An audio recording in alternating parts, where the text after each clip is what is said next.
Let's go very red. Very good.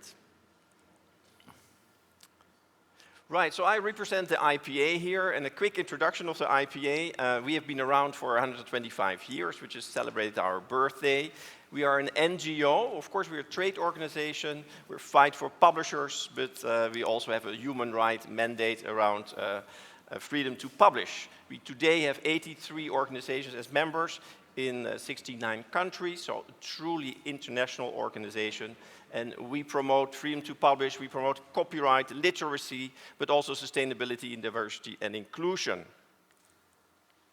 So in the area of sustainability, what are the responsibilities for publishers? And there are actually two. The first one is get your own house in order, and the second one is promote sustainability through what you publish. To go a little bit in more detail, I mean, if you run a publishing house, you must have fair work practices for all your employees. You must think about the gender balance and the broader diversity and inclusion discussion. And you must think about the environmental impact that your publisher has. The second one is that we as publishers can be catalysts of change. We can really promote the principles behind the SDG goals. So for instance, about the content we publish, and I give a few examples later on, but you can also use the SDG framework for your strategic discussions, even for something very practical as your catalog, tagging, etc. And what would stop you from organizing events and promote the SDGs and collaborate with others who are like-minded? We at the IPA, we founded a dashboard, and here we have best practices which we share across our industry around the SDGs. And if you have any great examples, we would love to share them there as well.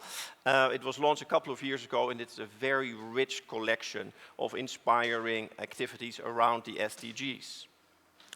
We also launched, together with the UN, what is called the SDG Publishers Compact. And a compact is, in fact, a declaration. It's a commitment. And so far, we have 200 organizations, publishers and publishing organizations, that says, yes, we publicly want to commit to sustainability. We sign the SDG Publishers Compact.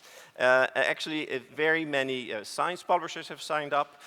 Since I was involved from the beginning and I work for Elsevier, we were one of the first. But in the meantime, STM itself signed up, Springer Nature, all the large science publishers are there, but also many trade publishers and publishing organizations. Now, you might think, what is this declaration? What is this SDG Publishers Compact? And essentially, it does three things. It will make sure that you commit and you make sustainability a priority for your organization. You commit to raising the awareness, and that you also take action. To be a little bit more in more detail, for instance, you state that sustainability is part of your policies and targets externally. You also promote the SDGs yourself, and you also do that for your content program. You report every year on progress. You nominate a person or a group of persons who feel personally responsible for success here. You raise awareness internally and externally. You become an advocate. You really promote also the SDGs to your customers and as well to the suppliers that you work with. And then you have a dedicated budget, and you take action on at least one SDGs. I realize there are 17. I realize SDGs might be a bit overwhelming. You have no idea where to start. So you start with one that makes sense for you. We just had a great panel about educational publishers. There's one SDG about education.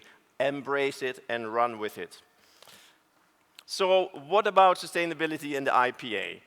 We actually did in 2018 a survey already with our members, and it was really interesting with which SDGs are important for our IPA members. And they are quality education. Of course, we have many members which are active in educational publishing, gender equality, which is actually part of a broader diversity and inclusion discussion, peace and justice, which of course fits our brief around freedom to publish.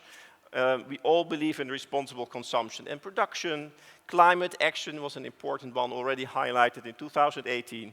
And of course, we want to partner with other organizations to achieve all of that.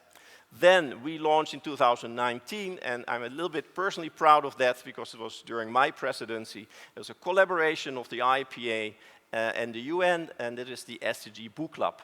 And in the meantime, many players in that ecosystem have joined that. So IFLA was there for the librarians, the booksellers, the authors, and also the book fairs from Bologna. These are books around the SDGs for kids between the age of 6 and 12 in all the 6 UN languages, including Spanish. And in the meantime, many other countries come to us and say, we want our own book club. And so there is one in Norwegian, there's one in Indonesian, we want to launch one in Dutch and German, and there's one in Portuguese, both for Portugal, but also for Brazil and other Portuguese-speaking countries. And there's also an African chapter, which have also in local languages, but certainly books from Africa itself. So a great success. I'm very happy that that is picking up steam, and it's a great example how you can change and embrace the SDGs through the content that you publish. We issued a very large report in 2020 around sustainability, and I mentioned already the SDG Publishers Compact, and our vice president, who will be our next president, Karina Panza, is now chairing sustainability internally. We launched a dashboard, and we launched a statement during COP26, where, of course, climate action was discussed at the highest international level. And this is a statement, where do we as publishers contribute? And we launch also a dedicated sustainability session as part of Inspire, and I talk a bit more about Inspire later. So, but what the climate? The research is very clear. Higher greenhouse gas emissions leads to higher temperatures. We live in an unstable climate, and we have to take action now. Now, you might think this is all doom and gloom, but there is already some good news. We're not starting from scratch in our industry. We do have great initiatives around paper and recycling. We do address waste already. We are acutely aware of what we do with energy use in our offices and spaces, and also how we deal with our suppliers. So there is already a jump start there. If you look a little bit deeper, we were talking about how can we become carbon neutral by a certain date. And it can be 2030, 2040, or Paris Agreement 2050. And there are 3 elements here. The first one is scope 1. This is your direct emission. So if we sit here, our direct emission is, for instance, how we cool this room. The second one is electricity. We don't produce it ourselves, we get it from somewhere else, but we pay for it directly. The third one is a far more complex one, and usually the largest, and that is the indirect emissions. So, for instance, you're a company and you've outsourced printing, you've outsourced editorial services, you might have outsourced your financial systems. All of that have carbon footprint, and you are in the end responsible for the work that those organizations do for you. And so that is what you have to map out. If you look at a typical company, say, take Apple or a publishing house, scope 1 and 2 are relatively small, and scope 3 is the largest and the most complex. And you have to kind of really take responsibility and think, what is the carbon footprint there? And then see how you can drive it down over time by the deadline that you set yourself, for instance, 2040. So Inspire, this was the International Sustainable Publishing and Industry Resilience Initiative, and one lens was around sustainability, and we had dedicated a workshop around this, and so the outcomes was, for instance, what can we do in our own sectors? So getting our house in order, as I mentioned before, sharing best practices and knowledge, and promoting the SDGs in output and progress. But also outside our sector, how can we work, for instance, with NGOs internationally? We are, as IPA, an NGO ourselves, and we're really there to drive our international agenda. From very particular, more specific examples, what we want to do at the IPA, better resource center sharing. We want to have a climate action aggregator. We want to get that much better standards for carbon footprints, closer ties between our members, the publishing associations, and also work towards sustainability standards. So, some of you were in Munich, and there we launched a new initiative, Publishing 2030 Accelerator, because on many of these issues, the answers are already there. And we feel that we have to focus and to commit to get them there. And these are publishing organizations, this might be publishers themselves, or important players in our industry. So I'm very excited about that, and so stay tuned for more initiatives around this. So, to recap, we at the IPA, we're here to drive our international agenda. We had the first sustainability summit in Frankfurt 2 years ago, and there everybody was represented. And I'm not only talking about publishers or publishing organizations like, of course, the IPA or FEP, but the printers were in the room, the librarians were in the room. And I think it's super important that we have this comprehensive approach, otherwise we cannot crack that nut called climate change. We have, of course, our Inspire report around sustainability. We had, at the London Book Fair, a whole day dedicated to sustainability. And here you see Richard Horton, the editor-in-chief of The Lancet, really inspiring us what more we can do around sustainability. So very important, we keep inspiring our industry, a bit what we're doing here. And then looking forward, we have the IPA Congress, where sustainability is a key theme. It's at the same time at COP27, so well-timed. It will be really a very good topic there. And of course, I hope that all of you are start thinking about when you are going to be net zero by a deadline like 2040 or 2050. And that will be my presentation. Thank you. Thank you very much.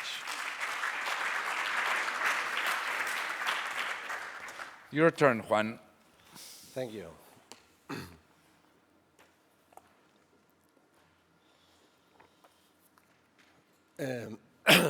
Hello, everyone. I am Juan Mera, the supply chain director at Grupo Planeta and the publishing division. I have to say that I'm very excited to be here today. I have then first, I want to thank the organization for inviting me to join this Readmagine as a speaker and at this round table with these two excellent colleagues and experience like Patxi and Michiel. It's a pleasure.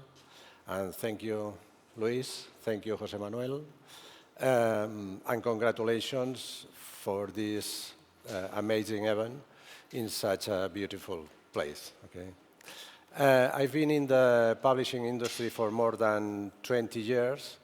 And for me, it's a privilege to work in that industry, especially nowadays. Nowadays, because with all the changes that that are taking place, and changes that sometimes are being difficult to anticipate or even imagine. And above all, also because the excellent or the incredible opportunities and challenges that we are going to face in the coming years, okay? Among which sustainability stands out, okay? One last thing about me before I start, that I say that I have a lot of experience, but not much at all when it comes to giving presentations. Then it's not necessary probably to say that, because you will notice it straight away, but I hope that at least saying that aloud will make me feel less nervous. Okay, then I'm without further ado, I'm going to start. I divide my presentation in 3 parts. Okay, in the first part, I will try to explain why sustainability is not just a passing trend. It's not nothing that the consultants invented to sell more services. The contrary. It's a preeminent concern nowadays. In the second part, I will be outlining the main sustainability challenges that the publishing sector faces. And finally, in the third part, I will launch some first questions and options, on how an environmental approach could lead us as publishing, as a sector, to new growth, to new business opportunities, and we can take these questions as a start to the subsequent discussion or brainstorming altogether. Okay? Well, a change of scenery is taking place in the priorities of companies and their stakeholders, employees, consumers, customers, by adding to the demand for an efficient management model focused on obtaining results, the demand of also being sustainable, responsible, and committed to the environment. That is, based upon ESG purposes, concepts. Okay? This new scenario is a consequence of several key forces and mega trends that are changing the business context and which impact on the ESG criteria. From customers to employees and investors, people are more interested, concerned, and engaged than ever in the challenges and opportunities presented by sustainability, and which organizations need to face. For instance, the general public, and especially the younger generations, are placing greater and more intense scrutiny on the sustainability efforts and commitment of organizations. The investors or the financial markets are increasingly demanding a compelling environmental, social, and governance plan and path to net zero carbon emissions. Customers are demanding and making choices in the marketplace based on the purpose, our organization, corporative purpose, and sustainability. Employees, the millennials and Generation Z, will make up the majority of the global workforce in the coming years. These generations attach great importance to environmental and social concerns and will expect greater employer engagement on these issues. Or also the growth of the new technologies and digitalization, or the impact of the big data, artificial intelligence, with regarding issues such privacy. Juan, sorry, I think you have to move. Okay, sorry. Okay. Ethics and data security, and the new current and future regulatory content, no? That is increasing exponentially nowadays. Or the scarcity of resources and the increase in waste highlight the need to evolve from a linear economy system to a circular one. Organizations also are expected to consider the effects of their activity and climate, and so on, because, for instance, also the new reporting requirements, etc., etc. Well, then, clearly, we are facing a new scenario in which the management of ESG concept is already core for the value of business. And it's not a question of it might happen, it's already happening. And sustainability is not a passing trend among businesses.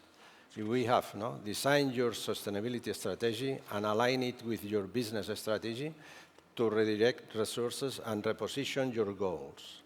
Prioritize, measure, and communicate, because you have to be transparent with all your stakeholders. Then, now looking at ourselves in the mirror of sustainability, we can see that we have hard challenges ahead. The greenhouse gas emissions, for instance, turning trees into paper is an intensive process involving the use of fossil fuels, which emit tons of CO2 each year, transporting materials, and also the industry's return policy results in many back and third and fourth shipments. Also, the overstock. In traditional publishing, new books are produced on large numbers, to take advantage of lower per unit cost. Sometimes not all copies are sold. Also, circular economy, no? While the majority of our unsold and damaged books are already being recycled, we can still do better, no? Of course, we don't start from scratch, as Michiel said before, no? But we have a very hard challenges to face. We need to carry on reducing emissions, waste, the use of components that are environmental friendly, like plastic or inks, and reduce the consumption of energy derived from fossil fuels. So, how are we facing these challenges? Well, innovating, using new technologies, and applying new forms of management to the entire book process, which takes into consideration environmental criteria and a sustainable growth model. Altogether, this adds value to our sector and our community. Achieving sustainability, therefore, demands transformation. It's not only a transformation of processes, it's also a behavioral transformation. Now we have to change also our mindset in the organizations. It's a pathway to travel at a steady pace, but without pause. Publishing not only must participate actively, but also want to. We have to be one of the leaders of this transformation, not as followers, okay? And then we, as publishers, must be conscious that due to the importance of our sector to the society and the economy, we have a duty to act in the best interest of the environment, and especially because it matches with the values of our readers and customers. A transformation that inspired by ESG criteria must be used to generate new growth opportunities for the publishing sector. Growth that will not only be economic, but also in terms of values. No? And then I have these questions, no, about this scenario. No? How can this sustainable transformation contribute to a greater generation of value for publishers? Or how can the publishing sector advance in the sustainable transformation?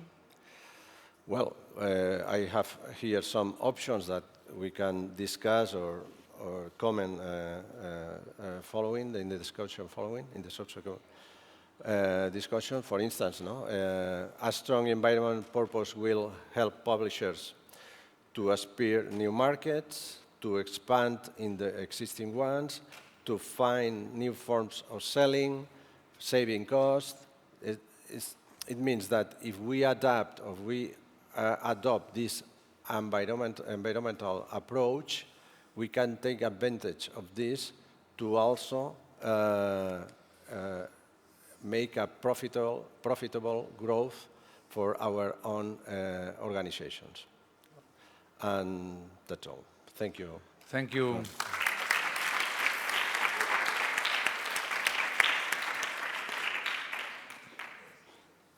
Thank you very much, Juan. So, before starting with the questions and the questions from the audience that I would take from the end of Juan's presentation, let me be a panelist for 1 minute, knowing that I come from PRH, Penguin Random House, and Bertelsmann. In this case, Bertelsmann does have since 2018 the Big Green initiative. Everything in any initiative or project in Bertelsmann starts with B. So it's the Be Green, Be Wise, Be whatever. So it's for obvious reasons. In this case was the Be Green initiative. And here, obviously, as Penguin Random House, we had lots to say and lots to do, and we are measured. We are very well measured, and let's say the board has lots of eyes on how the divisions are taking the Big Green initiative. So that was in 2018 a little over surprising, which is obviously not now. And it's very important what you both stated and Juan pointed out, which is what we call Mac, which is not Apple, which is measure, avoid, and compensate. Here, measurement, as Juan was saying, it's very important, and I think here we all have lots to do, especially the public sector or the associations, on being very clear on our sector on what ESG standards are. Not using properly or defining well what ESG means for publishing, we have started seeing some problems in the financial markets, defining I invested in ESG, and they were not so much ESG. So we do have to be, in this case, very, very serious. In this case, as Juan knows, what is not measured doesn't exist. Yeah. Or in Spanish, you can look it up, lo que no se cuenta es cuento. Therefore, we do have to be very, very serious there. And obviously, with the carbon footprint, on the production side being 50% responsible of it, what we all can do, and at least at Penguin Random House and at Bertelsmann, in any area there's a sustainable committee. So that's what I can, as mini panelist, offer to this discussion before taking Juan's questions and asking you very clear, what main steps do you think, and get two for the audience here and the ones that are seeing us in streaming, what two main steps can be taken through the sector, individual or through associations, on the sustainability issue? Yeah, so when I look at the publishing industry as a whole, I feel that many publishing organizations, they dip their feet or finger or toes maybe in the water, but they should just jump in and embrace this and jump in at the deep end of the pool, so to say. I would like to see many more publishing organizations have committees around sustainability with clear targets, what's going to be achieved, and also start thinking, when can we, as Spanish publishers, as Dutch publishers, really achieve carbon neutrality, by what exact deadline will that be, and then work back from that. I know it's ambitious, but that's what we're here for. As an individual company, so just, you talked about Bertelsmann, I work for Elsevier. We are maybe not in 2018, but a little bit later, we did commit, and we are going to be carbon neutral by 2040. And it's a leap of faith. We don't know exactly how we're going to achieve that. I mean, for scope 1 and 2, we are really on track, and we have been reducing that systematically. Scope 3 is a beautiful challenge for us, which we will embrace and we will deliver. We still have a little bit more time. But I think there as well, I really hope that individual publishing houses are ambitious and say, we are going to be carbon neutral. Maybe 2050, the Paris agreement, but hopefully a little bit before that. Yeah. Well, the same as at Grupo Planeta, no? We also are with this, as I said in the presentation, no? It's important this change of mindset, no? That means that we started at the beginning of the process, no? Planning ahead from the designing the books or the collections. We have to look ahead, if taking into account all the sustainability criteria applying to the books, no? From certified sources for paper to taking into account then the plastic, to the reduced plastics, etc., etc. Then I think that is one of the first exercises to face the sustainability. I think that is we can transform our mindset in the companies, no? Then we have a lot of steps, no, that we can do, and we at Grupo Planeta, working especially in the supply chain. That, as you say, the supply chain is one of the more when more opportunities or more challenges. I want to talk that we have to gain in this battle for the sustainability, no? From the transports, for the materials that we use in the books, and standardize. No, we cannot standardize all the formats to adjust the size of the books to the size of the printers, etc. No, we have a lot of steps to gain this transformation. Okay. Okay, thanks very much. Under your point of view, Michiel, the book sector associations, how much and how, let's say, brave they should be towards that 2030, 2040, and especially through those standards? Yeah, so I hope that we're going to be really brave and do a lot. And I think 2040 would be an incredible achievement if we collectively say, you know, for us in the book ecosystem, we are going to be commit to be carbon neutral by then and really achieve carbon neutrality, so no offsetting at that stage. And then we should see how we get there. And I really liked some of the presentation I heard yesterday because, you know, we print too many books, and we all know that. We have a book return policy. I mean, Juan also brought it up. I mean, if you explain that to other people from other industries, they say, what? You know, they cannot believe it that we kind of introduced such a system. And so it means that books are being shipped around all the time, but it's simply not effective. So there are some really important, I think, improvements to be made. Perfect. And Juan, being part of a big publisher in this country, there's other big publishers around. What do you think, and let me be very clear, our role as big publishers can be together with the associations of trying to lead this change and this mindset? Well, I think that first we can share, no, the best practice that we are applying in our groups, no, and also is act as leaders, no, not as followers. And then we have to also help or to work together, no, with the sector to communicate better, to establish these goals and help to find an easy path, no, to work together to find this, to obtain these goals, no, and overall these challenges. I think that could be our role here, no?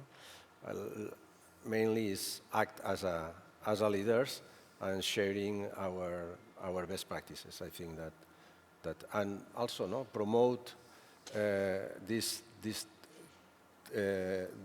events, or where all the sector can stay together to discuss and to find, no, how to overload the obstacles. That I think that is the policy that we have to follow. As far as we can legally do it, we will share best practices. And, well, and obviously, I think it's competition for the good, exactly, and no, not taking any advantage of it. If not, we are in the spiral in the contrary. No, we have to do the spiral for outside. No, in grow.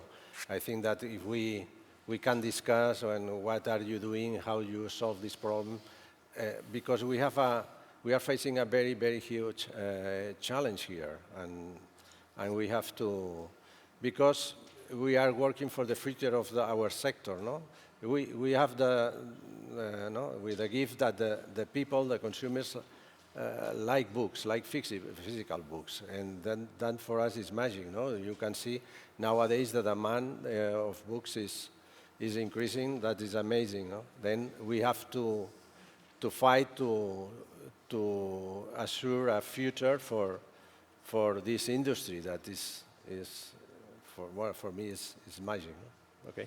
And maybe I can add to that.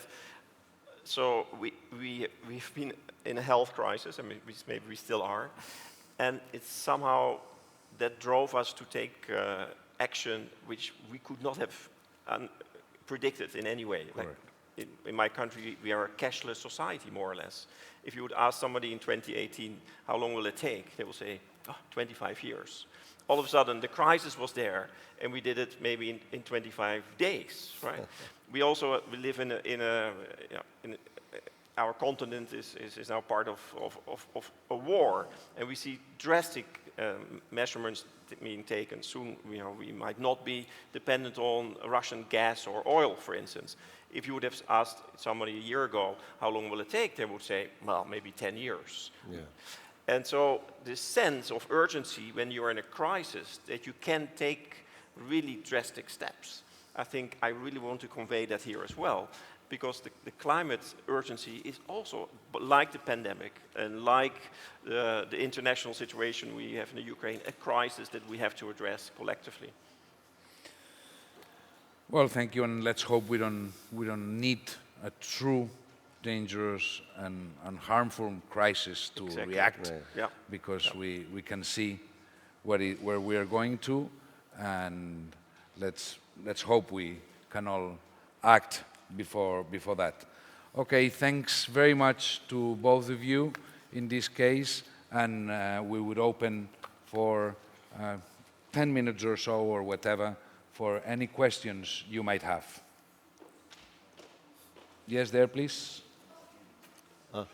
No, the backup is there. Oh, sorry, I didn't see. Thanks. No, don't worry. Sorry, I'm hoarding the question time, but it's always a great opportunity.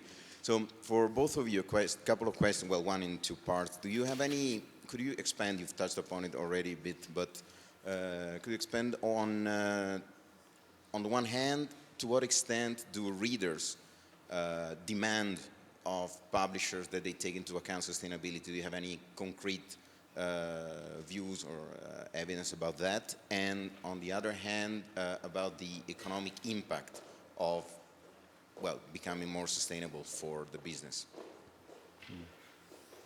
Well, I work for an academic publisher, and so the SDGs in general are increasingly on the agenda at universities.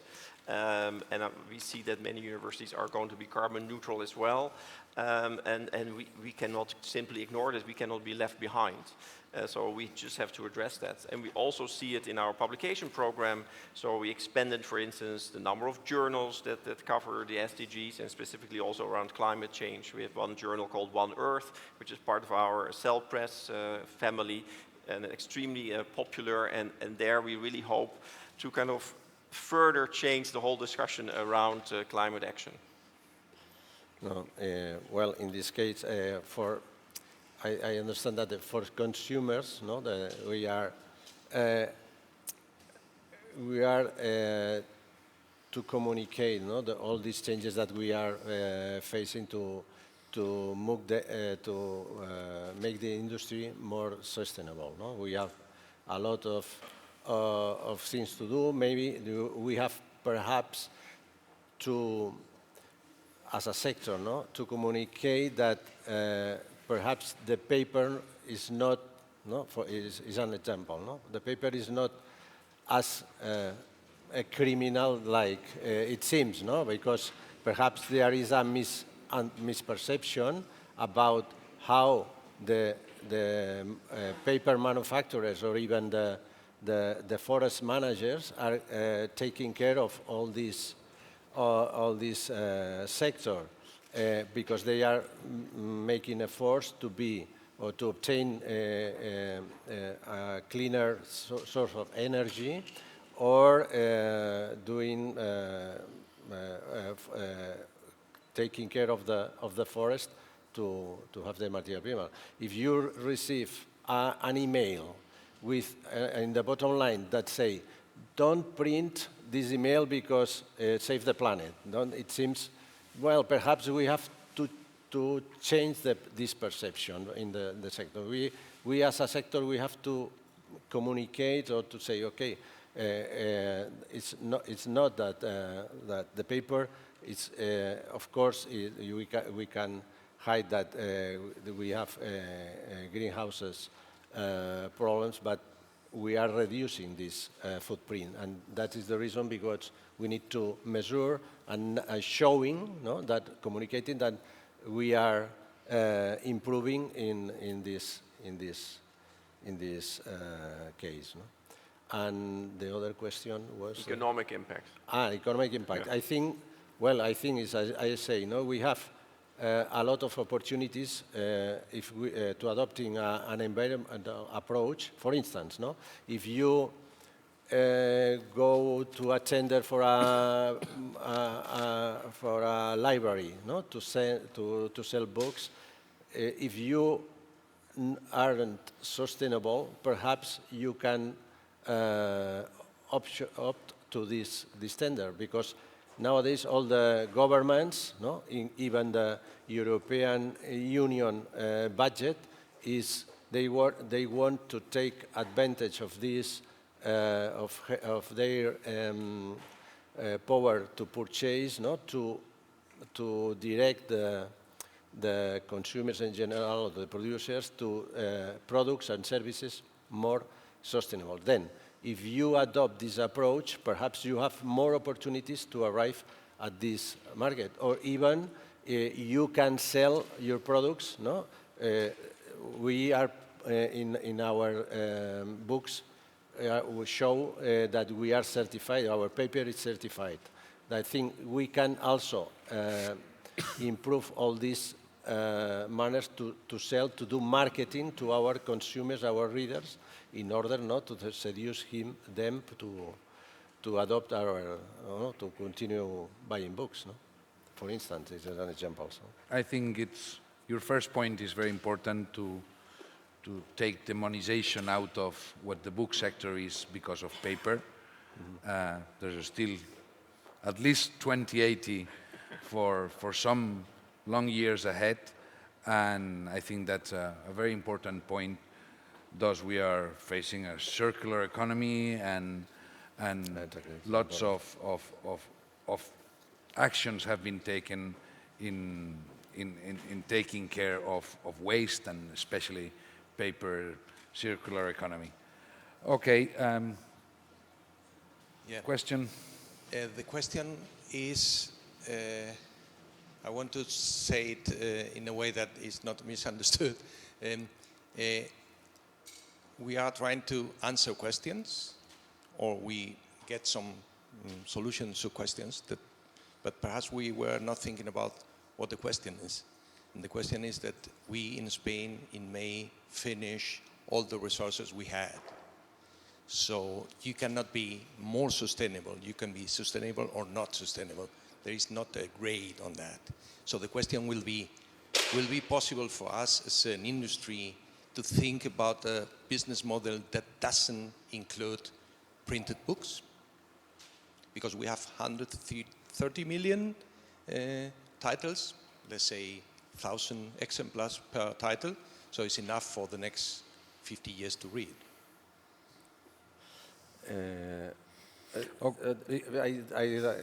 Okay.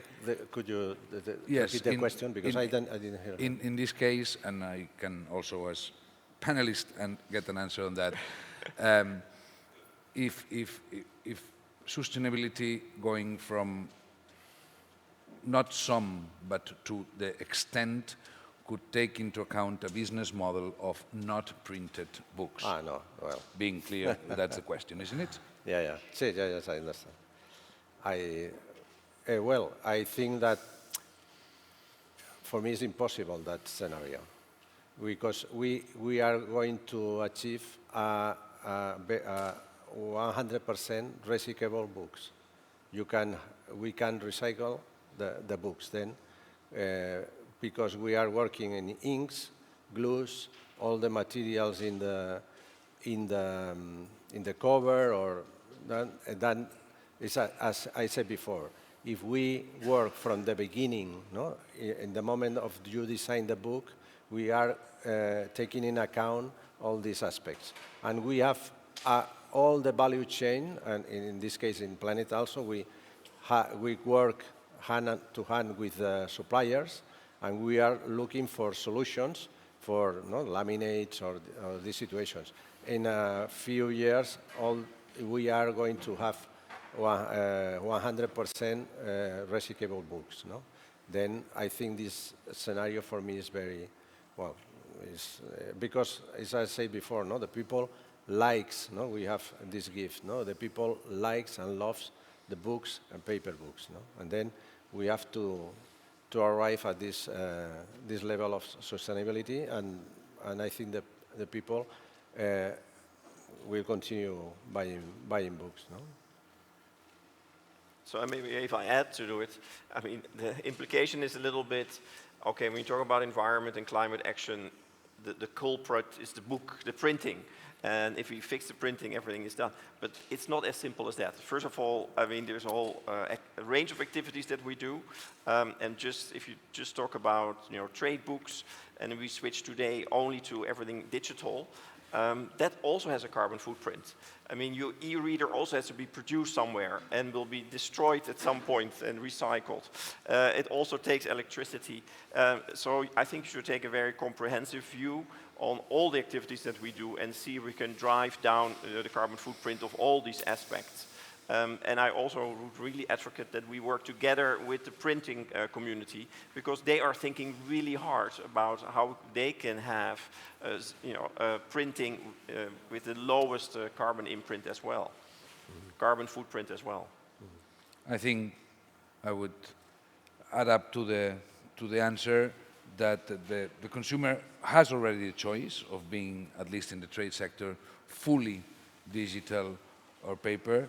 If the decision is being 80% paper today, as what it was seen 10 years ago of being the reverse of the 2080, 80-20, today we have to take care of the whole environmental and carbon zero footprint for printed books, and I think a proof of where we are going is this panel and what underlies this panel and what publishers and associations have in our mind for that. So thank you very much, and I think for time's sake that would be all for this, and thank you very much. Thank you. Thank you.